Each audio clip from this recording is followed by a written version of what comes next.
గొర్రెల స్కామ్ లో దర్యాప్తు చేసేందుకు ఈడీ రంగంలోకి దిగింది. 700 కోట్ల రూపాయలు అవినీతి జరిగిన గొర్రెల పంపిణీ స్కామ్ పై దృష్టి పెట్టింది ఈడీ. పీఎంఎల్ఏ యాక్ట్ కింద ఎంక్వైరీ చేయనున్నట్లు తెలుస్తోంది. పథకం అమలులో పెద్ద ఎత్తున డబ్బులు చేతులు మారినట్లు ఆధారాలు గుర్తించారు అధికారులు.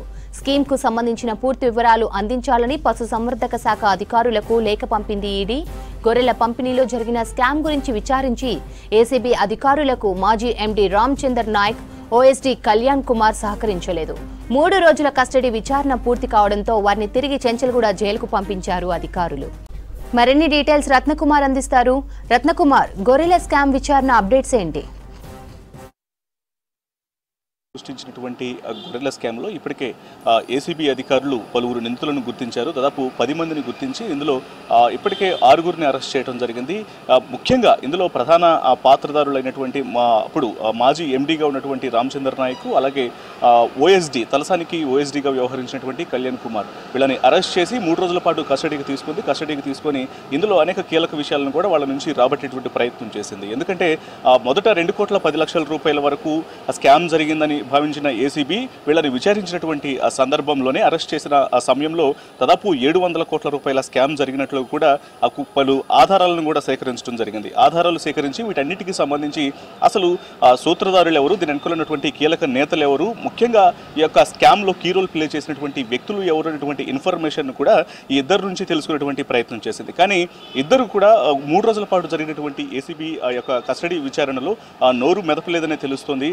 అసలు దీనంతటికీ కారణం ఎవరో చెప్పే ప్రయత్నం కూడా చేయలేదు. పైగా స్కామ్ జరిగినటువంటి సందర్భంలోనే రికార్డ్స్ను మాయం చేయడం కావచ్చు, లేకపోతే దళారుల చేతుల్లోకి ఇటు కాంట్రాక్టర్ నుంచి దళారుల చేత అంటే ఒక ప్రత్యేకమైనటువంటి బ్యాంక్ ఖాతాలను ఓపెన్ చేసి వాటన్నిటిని కూడా డబ్బులను దారి మళ్లించడానికి సంబంధించి వీటన్నిటినీ ప్రశ్నలు లేవనెత్తినప్పటికీ కూడా ఇద్దరు అధికారులు కూడా ఎటువంటి సమాచారం కూడా ఏసీబీ అధికారులకు ఇవ్వలేదు, వాళ్లకు సహకరించలేదనేటువంటి సమాచారం తెలుస్తుంది. ఇక ఆ కస్టడీ విచారణ ముగియడంతో 3 రోజుల పాటు జరిగినటువంటి కస్టడీ విచారణ తర్వాత తిరిగి ఇద్దరు నిందితులను కూడా చెంచల్గూడ జైలుకు తరలించారు, వైద్య పరీక్షలు చేసి కోర్టులో హాజరుపరిచిన తర్వాత. అయితే ఇప్పుడు తాజాగా ఈ గొర్రెల స్కామ్కు సంబంధించి తాజాగా ఈడీ రంగప్రవేశం చేసినట్లు తెలుస్తోంది. ఎందుకంటే దాదాపు 700 కోట్ల రూపాయల స్కామ్ అనేది జరిగింది కాబట్టి ఈ యొక్క స్కామ్కు సంబంధించి మొత్తం పెద్ద ఎత్తున అధికారుల చేతుల్లోకి డబ్బులు దారి మళ్ళినట్లు కూడా, చేతులు మారినట్లు కూడా ఈడీ అధికారుల నోటీస్కి వచ్చింది.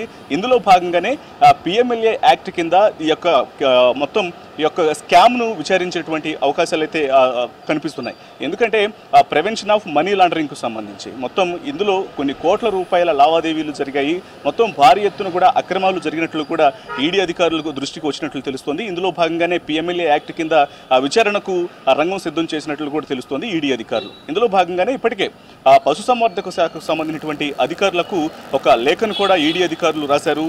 ఈ లేఖలో ముఖ్యంగా అసలు ఈ గొర్రెల పంపిణీ పథకం స్టార్ట్ అయిన దగ్గర నుంచి అసలు ఇందులో ఇప్పటి వరకు జరిగినటువంటి లావాదేవీలు కావచ్చు, అసలు ఎక్కడెక్కడి నుంచి యొక్క యూనిట్లను కొనుగోలు చేశారు, మొత్తం ఎంతమంది రైతుల దగ్గర యూనిట్లను ఇప్పుడు గొర్రెలను కొనుగోలు చేయడం జరిగింది, ఆ కొనుగోలు చేసినటువంటి సందర్భంలో రాష్ట్ర వ్యాప్తంగా ఎక్కడెక్కడ ఏ అధికారులకు బ్యాంకు ఖాతాలను ఓపెన్ చేసి ఎంత పెద్ద మొత్తంలో ఇటు మనీని చెల్లించడం జరిగింది, డబ్బులు వాళ్ళ యొక్క అకౌంట్లలో జమ చేయడం జరిగిందో వీటికి సంబంధించినటువంటి వివరాల మొత్తాన్ని కూడా పశుసంవర్ధక శాఖ నుంచి కూడా ఇటు ఈడీ అధికారులు ఆరా తీస్తున్నారు. పైగా మరోవైపు ఎవరైతే ఆ కాంట్రాక్టర్స్ ఉన్నారో ఈ కాంట్రాక్టుకు సంబంధించినటువంటి గత ప్రభుత్వ హయాంలో ఈ యొక్క పశుసంవర్ధక శాఖలో జరిగిన మాజీ అధికారుల ద్వారా జరిగినటువంటి కొన్ని కొంతమంది కాంట్రాక్టర్లను నియమించుకొని ఈ యొక్క కాంట్రాక్టర్ల ద్వారా ఏ ఏజెన్సీలకైతే ఈ యొక్క కాంట్రాక్ట్ను అప్పగించడం జరిగిందో వాళ్లకు సంబంధించినటువంటి డీటెయిల్స్ మొత్తాన్ని కూడా ఆరా తీస్తున్నారు ప్రస్తుతం. సో వీటన్నిటికి సంబంధించి కావచ్చు, అలాగే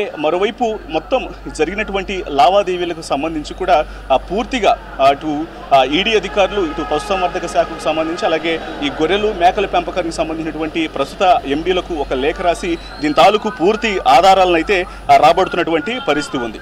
అయితే ఈ గొర్రెల కొనుగోలు సమయంలో ఇటు ఏ జిల్లాల్లో ఉన్నటువంటి అధికారులకు అసలు ఎంత పెద్ద మొత్తంలో డబ్బులు జమ చేయడం జరిగింది, వీటన్నిటికి సంబంధించినటువంటి వివరాలను కూడా ప్రస్తుతం అధికారుల నుంచి ఆరా తీస్తున్నారు. సో ఈ డీటెయిల్స్ మొత్తం తీసుకున్న తర్వాత ఇప్పుడు ఈడీ వీటికి సంబంధించి యొక్క 700 కోట్ల భారీ స్కామ్ ఏదైతే జరిగిందో వీటి మీద ప్రధానంగా దృష్టి సారించి ఈ యొక్క స్కామ్కు పాల్పడినటువంటి ప్రతి ఒక్క వ్యక్తిని కూడా ఇందులో అదుపులోకి తీసుకొని వీళ్ళందరినీ విచారించబోతున్నట్టుగా తెలుస్తుంది. మొత్తం మీద ఈ యొక్క కేసుకు సంబంధించి ఈడీ రంగప్రవేశం చేయడంతో అనేక కీలక పరిణామాలు చోటు చేసుకునే అవకాశం ఉంది. పైగా అసలు ఈ స్కామ్కు సంబంధించి ఎవరైతే కీలకంగా వ్యవహరించారో వారు కూడా బయటకు వచ్చేటువంటి అవకాశాలు అయితే స్పష్టంగా కనిపిస్తున్నాయి. శ్రవంతి.